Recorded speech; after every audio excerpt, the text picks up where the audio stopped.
یار غار کا مطلب غار کا ساتھی، اور قرآن نے بھی اس کا ذکر فرمایا، قرآن میں بھی اس کا ذکر آیا ہے کہ یاد کرو اے محبوب جب آپ غار میں تھے اور آپ کے ساتھی آپ کے ساتھ تھے۔ ایک ہی ساتھی کا ذکر اللہ نے فرمایا ہے 10ویں پارے میں۔ اس غار میں جانے کے بعد حضرت ابوبکر صدیق نے حضور پاک صلی اللہ علیہ وسلم کو باہر بیٹھنے کے لیے عرض کیا، خود جا کر اس غار کی پوری صفائی فرمائی اور اس کے سوراخ کو کپڑے پھاڑ پھاڑ کر کے بند کر دیا کہ کوئی کیڑے مکوڑے نہ آئیں، اور نبی پاک صلی اللہ علیہ وسلم کو غار کے اندر لے جا کر آرام کرنے کی عرض کی، لیکن ایک سوراخ پر آپ اپنے پاؤں کی ایڑی لگا کر بیٹھے تھے۔ نبی پاک صلی اللہ تعالیٰ علیہ وسلم وہاں آرام کرنے کی غرض سے گئے۔ اس غار کو ابھی بھی آپ جا کر کے دیکھیں گے تو اتنا چھوٹا ہے کہ کھڑا نہیں ہو سکتا اندر، کوئی صرف بیٹھ سکتا ہے، کھڑے ہونے والی جگہ نہیں ہے وہ، اور 2 ہی لوگ اندر جا سکتے ہیں غار میں، اتنا چھوٹا ہے، 2 لوگ بیٹھ سکتے ہیں، باقی سب پتھروں سے گھرا ہوا ہے۔ تو روایات میں ہے مشہور کہ ایک سانپ حضور پاک صلی اللہ تعالیٰ علیہ وسلم کی خوشبو پا کر وہاں پہنچ گیا آپ کی زیارت کے لیے، لیکن اندر جانے کے سارے راستے بند تھے۔ تو ایک راستہ جس پر آپ نے ایڑی لگا رکھی تھی، صدیق اکبر نے پاؤں پر ان کے سانپ کاٹنے لگ گیا کہ یہ پاؤں ہٹائیں تو میں اندر جاؤں اور دیدار مصطفیٰ کر لوں، لیکن حضرت ابوبکر صدیق ہیں کہ پیر ہٹانے کو تیار نہیں۔ زہر چڑھتا ہوا ان کے ران تک آ گیا اور ان کا جسم پیلا پڑنے لگ گیا، اور نبی پاک صلی اللہ علیہ وسلم آرام کر رہے ہیں۔ درد کی شدت بڑھ گئی۔ بعض روایات میں ہے کہ سانپ جتنا پرانا ہوتا ہے اتنا زہریلا ہوتا ہے، وہ کافی پرانا سانپ تھا۔ حضور پاک صلی اللہ تعالیٰ علیہ وسلم نے پوچھا مالک یا ابا بکر، اے ابو بکر کیا ہو رہا ہے تمہیں؟ کہا لدغت الحیۃ یا رسول اللہ، اے اللہ کے رسول سانپ کاٹ رہا ہے، ایسا لگتا ہے سانپ نے کاٹا ہے۔ نبی پاک صلی اللہ علیہ وسلم نے فرمایا پاؤں ہٹاؤ۔ کہا آقا وہ آپ کو ایذا نہ دے دے، تکلیف نہ دے دے، مجھے کاٹتا ہے ٹھیک ہے لیکن آپ کو ایذا نہ دے دے۔ مجھے ایک بات بڑی وہ لگتی ہے، صحابہ میں ایسی محبت تھی، کہاں کہاں آپ کو میں یہ جلوے دکھاؤں۔ جناب ابو طالب کے متعلق میں آپ کو بتا رہا تھا کہ جب وہ شعب ابی طالب میں حضور 3 سال تک جو بائیکاٹ کے دن گزارے تھے، جانتے ہیں آپ، میں نے بتایا مکہ میں بائیکاٹ کے دن گزارے۔ جناب ابو طالب رات کے وقت حضور صلی اللہ تعالیٰ علیہ وسلم کے سونے کی جگہ کبھی اپنے بیٹوں کو سلا دیتے تھے چادر اڑا کر کے، اور نبی پاک صلی اللہ تعالیٰ علیہ وسلم کی جگہ بدل دیا کرتے تھے بڑھاپے کے عالم میں، اور صبح اٹھ کر کے پہلے دیکھتے تھے۔ تو یہ پوچھنے پر کہ آپ روزانہ حضور کی جگہ پر جو سونے کی جگہ ہے کسی کسی کو ڈال دیتے ہیں، کہا کہ اگر غفلت میں ہم پڑے رہیں اور کوئی مکہ کا کوئی بھی دشمن آ کر کے مارے تو محمد کا قتل نہ ہو، میرے بیٹے کا قتل ہو صلی اللہ علیہ وسلم۔ اپنے بیٹوں کو نچھاور کر دیتے تھے۔ صدیق اکبر بھی جب اپنی جان کی پرواہ نہ کی، حضور پاک صلی اللہ علیہ وسلم نے فرمایا پیر ہٹاؤ، وہ مجھے ایذا نہ دے گا۔ سانپ اندر داخل ہوا، جی بھر کر کے میرے آقا کی زیارت کیا۔ نبی پاک صلی اللہ تعالیٰ علیہ وسلم کی زیارت کے مشتاق دنیا میں کون نہیں ہے سوائے ابلیس کے۔ حضور پاک صلی اللہ تعالیٰ علیہ وسلم کا ہر کوئی مشتاق ہے۔ واپس سانپ چلا گیا، نبی پاک صلی اللہ علیہ وسلم نے اپنا لعاب پاک نکال کر حضرت ابوبکر کے پیر میں لگایا، وہ زہر ختم ہو گیا۔ حضرت ابوبکر صدیق کو زندگی بھر اس زہر کا کبھی درد نہیں محسوس ہوا۔ یہ معجزہ بھی تھا میرے آقا صلی اللہ علیہ وسلم کا۔ یقیناً وہ لمحہ مبارکہ میں اللہ نے شفا رکھی ہے، شفا رکھی ہے۔ ان کا نام پڑھ کر کے شہد کی مکھی شہد میں مٹھاس لاتی ہے تو خود اس منہ مبارک میں کتنی مٹھاس ہوگی۔ وہ دہن وہ زبان جس کو سب کن کی کنجی کہیں، اس کی نافذ حکومت پہ لاکھوں سلام۔ وہ دہن جس کی ہر بات وحی خدا، اس کی قاہر ریاست پہ لاکھوں سلام۔ نبی پاک صلی اللہ تعالیٰ علیہ وسلم کے ساتھ 3 دن تک کا وہاں قیام تھا۔ 3 دن کیسے رہے لوگ، یہ بھی میں آپ کو بتا دوں۔ یہ 5000 فٹ اونچا پہاڑ ایک بار آپ چڑھ کے آنا، اللہ توفیق دے آپ سب کو۔ حج میں جانا ہوا، عمرے میں جانا ہوا تو میرے آقا کی وہ نشانی دیکھنے کے لیے ایک بار تو جائیں۔ کیونکہ یہ وہابیوں نے سب چھیڑ چھاڑ کیا ہے ہر جگہ، لیکن یہ پہاڑ پہ چڑھ نہیں پاتے، تو وہاں تک جا کر کے کچھ نہیں کیا. سنا ہے ابھی غار ہیرا میں نشانیاں مٹا دیا، جو لکھا ہوا تھا اس کو ختم کیا. بڑی عجیب سی ان کو بے چینی ہے، تکلیف ہے میرے آقا کے نام سے. لیکن کتنا مٹاؤ گے؟ مٹ گئے، مٹتے ہیں، مٹ جائیں گے. آدھا تیرے یا رسول اللہ، نہ مٹا ہے نہ مٹے گا کبھی چرچا تیرا. غار ثور میں آپ جائیں، ایک بار جا کر کے آنے کے بعد آپ کو اندازہ ہو جائے گا کہ یہ کیسا سفر ہے. لیکن ان دنوں میں 3 دن تک جب تک میرے آقا تھے، حضرت ابوبکر صدیق کی بڑی صاحبزادی حضرت اسماء دن میں 2 مرتبہ جاتی تھی کھانا لے کر کے اور پھر واپس آتی تھی. نہ کوئی انہیں تھکن تھی، نہ کوئی اکتاہٹ تھی. اسی لیے صدیق اکبر کا جو گھرانہ ہے وہ میرے آقا صلی اللہ علیہ وسلم پر لٹ جانے والا گھرانہ ہے، بے پناہ محبت کرنے والا گھرانہ.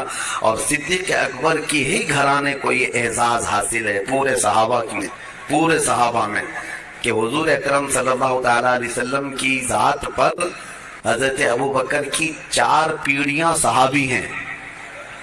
باقی کسی کو یہ اعزاز نہیں ہے. 4 پیڑھیاں، یعنی حضرت ابوبکر صدیق کے والد بعد میں ایمان لائے، ابو قحافہ، وہ صحابی. حضرت ابوبکر صحابی. حضرت ابوبکر صدیق کے ایک بیٹے ہیں وہ صحابی. حضرت ابوبکر کے پوتے وہ بھی صحابی.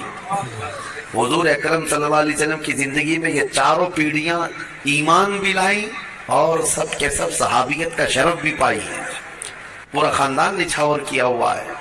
پھر اب یہاں سے نبی پاک صلی اللہ تعالی علیہ وسلم جو غار ثور میں تھے، اب دیکھیں روایات یہ بتاتی ہیں کہ مکہ کے کفار وہاں تک بھی پہنچ گئے. وہ پیروں کے نشان دیکھنے کے ماہر تھے عرب والے. کبھی اونٹنیوں کے پیر کے نشان ڈھونڈتے، کبھی لوگوں کے گئے ہوئے پیروں کے نشان ڈھونڈتے.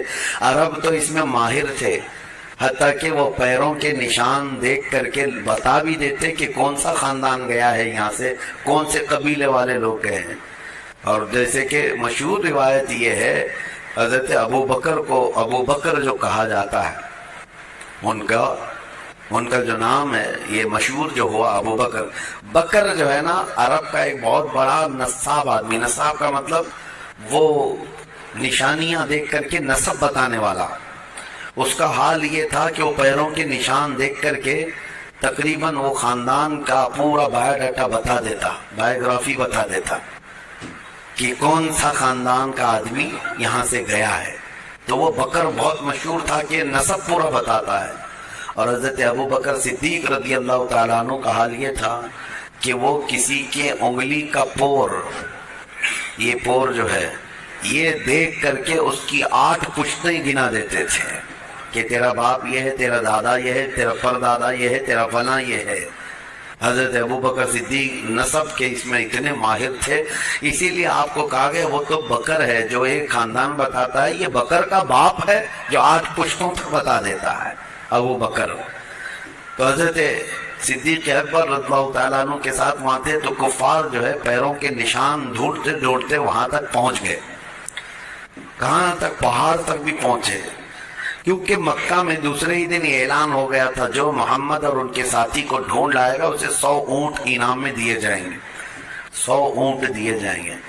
اس زمانے میں 100 اونٹ کا مطلب یہ ہوا کہ 100 کار، یعنی آج کے زمانے میں جو کار ہے، کار کی جو قیمت ہے وہی اونٹ کی قیمت تھی اس وقت. جس کے پاس ایک کار ہے، آج وہ ایک سواری والا سمجھا جاتا ہے، بڑے اچھے طبقے والا سمجھا جاتا ہے، یا مڈل کلاس کا ہے. اور جس کے پاس اس سے زیادہ ہے تو وہ ہائی لیول کا آدمی ہے.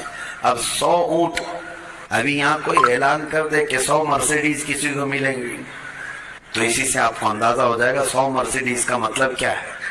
تو اس زمانے میں سرخ اونٹ جو ہے وہ مرسیڈیز اور بڑی لگژری گاڑیوں کے مقابل میں مانے جاتے تھے. عام اونٹ الگ ہے، سرخ اونٹ یعنی لال رنگ کا اونٹ وہ لگژری اونٹ تھا. جس کے پاس ہوتا ہے وہ بڑے قسم کا آدمی. اور ویسے 100 اونٹ کا اعلان ہو چکا تھا مکہ میں کہ جو ڈھونڈ کر کے لائے گا اسے 100 اونٹ ملیں گے. آپ کو اونٹوں کی اہمیت ابھی نہیں معلوم، ضرورت آپ کو نہیں پڑتی ہے، لیکن اس وقت کی سواری بھی وہی تھی، ان کی سفر کا سارا دار و مدار اس پر تھا. اس انعام کے چکر میں در در کی لوگ جو ہے خاک چھان رہے تھے. ڈھونڈ رہے تھے اور ڈھونڈتے ڈھونڈتے وہاں تک پہنچ بھی گئے تھے. اب غار تک بھی پہنچ گئے, یہاں تک کہ اس مقام تک پہنچے کہ اگر وہ اپنے پیروں کی ایڑیاں اٹھا دیتے تو حضور پاک صلی اللہ علیہ وسلم حضرت ابو بکر ان کو صاف نظر آ جاتے. حضرت ابو بکر غار میں بیٹھے ان کی گردنیں دیکھ رہے تھے, لیکن کفار و مشرکین حضور کو اور حضرت ابو بکر کو دیکھ نہیں پا رہے تھے. غار کے دہانے تک, منہ تک تو پہنچ گئے. اللہ تبارک و تعالیٰ نے اپنے محبوب کی حفاظت کے لیے وہاں پر دو نشانیاں ایسی پیدا فرمائی. ایک مکڑی نے جال بن دیے, ایک کبوتری نے فوراً انڈے دیے. یہ نشانی تھی اس زمانے میں کہ جہاں کبوتری انڈے دیتی ہے انسانوں کا آنا جانا نہیں ہوتا. مکڑی نے جال لگایا, اس کا مطلب اگر کوئی اندر گیا آیا ہوا ہوتا تو جال ٹوٹ چکا ہوتا, اور مکڑی کو جال لگانے میں کافی وقت لگ جاتا ہے. اتنا گھنا جال لگا دیا تھا مکڑی نے چند گھنٹوں میں. تو اب یہ دو نشانیاں دیکھ کر کے کفار وہاں تک پہنچ کر کے بھی حضور کے قریب نہ جا سکے, پلٹ کر چلے گئے. اللہ رب العزت جب کسی کی حفاظت کرنا چاہے وہ تمہاری گردن تک قریب لا کر دشمن کو بھی دور بھیج دیتا ہے. اعلیٰ حضرت فاضل بریلوی رضی اللہ تعالیٰ عنہ فرماتے ہیں, جان ہے جان ہے جان کیا نظر آئے. حضور جو ہے جان کائنات ہیں, اور جان کس کو نظر آتی ہے؟ جان ہے جان کیا نظر آئے. کیوں عدو گرد غار پھرتے ہیں, وہ سوئے لال ہزار پھرتے ہیں, تیرے دن ہے بہار پھرتے ہیں. نبی پاک صلی اللہ تعالیٰ علیہ وسلم کو وہ قریب آ کر کے بھی دیکھ نہ سکے. یہ دونوں چیزیں نشانیاں بن گئی. اسی لیے بزرگوں نے لکھا ہے کہ نہ مکڑی کو مارو نہ کبوتر کے ساتھ زیادتی کرو. یہ دونوں میرے آقا صلی اللہ تعالیٰ علیہ وسلم کی ناموس کی حفاظت کرنے والے پہرے دار ہیں, جن کو کہتے ہیں نا محافظ ناموس رسالت. یقیناً میرے آقا صلی اللہ تعالیٰ علیہ وسلم کی عزت کی پہرے داری کرنے والی مکڑی بھی ہے اور کبوتری بھی ہے, اور دونوں عزت پائے ہوئے لوگ ہیں. مکڑی کو مارنا منع ہے, ہاں بس یہ ہے کہ اس کے جال کو صاف کریں لیکن اس کو نہ مارے. بعض بزرگوں نے حیات الحیوان, ایک کتاب حیوانات, علامہ کمال الدین دمیری رحمۃ اللہ علیہ کی, اس میں تو انہوں نے لکھا ہے کہ مکڑی کو مارنے والے کو کئی طرح کی بیماریاں لگ جاتی ہیں, کئی طرح کی بیماریوں میں وہ ملوث ہو جاتا ہے. اس کو نہ مارے اس لیے کہ اس کو اعزاز ہے میرے آقا صلی اللہ علیہ وسلم کی حفاظت میں اپنا جال بن دیا تھا. اور دوسری چیز کبوتری کا بھی ہے. کبوتری ایک ایسی, کبوتر نہیں سمجھ لے, ایک ایسا پرندہ ہے جس کو اللہ تعالیٰ نے یہ اعزاز بخشا ہے. آج بھی اگر کوا آ جائے تو بھگا دیتے ہیں, کبوتر آئے تو کوئی بھگاتا نہیں. حرم کی ہر مینار میں آپ کو, مسجد نبوی میں, خانہ کعبہ کے اندر, سب جگہ آپ کو کبوتر ہی کبوتر نظر آئیں گے. بے حساب کبوتر بھرے ہوئے ہیں, لیکن کبھی آپ جا کر کے دیکھنا نہ مسجد نبوی میں وہ بیٹ کرتے ہیں نہ حرم پاک میں کہیں پخانہ ان کا پڑا ہوا ملتا ہے. گندگی نہیں پھیلاتے, لیکن وہ کریں نہ کریں اپنی جگہ پر ہزاروں لاکھوں پرندوں میں حرم میں رہنے کا شرف اگر کسی پرندے کو ہے تو وہ کبوتر کو ہے. وہ میرے آقا کی جالیوں کے پاس بھی آتے ہیں. نبی پاک صلی اللہ علیہ وسلم کے گنبد پر اپنا بسیرا کیے ہوئے ہیں ہزاروں کی تعداد میں. بہرحال وہ ان کی قسمت ہے, اور اللہ تعالیٰ نے اس کو یہ اعزاز دیا. خالی وہاں مکہ اور مدینہ میں نہیں, آپ جہاں کے بھی مقدس مقامات دیکھیں گے کبوتر وہاں مل ہی جاتے ہیں. کبوتر کی یہ فطرت ہے, مزاج ہے, وہ مقدس مقامات میں اپنا گھر بناتے ہیں. مسجدوں کو, مزارات کو, وہیں پر وہ اپنے گھر بناتے ہیں.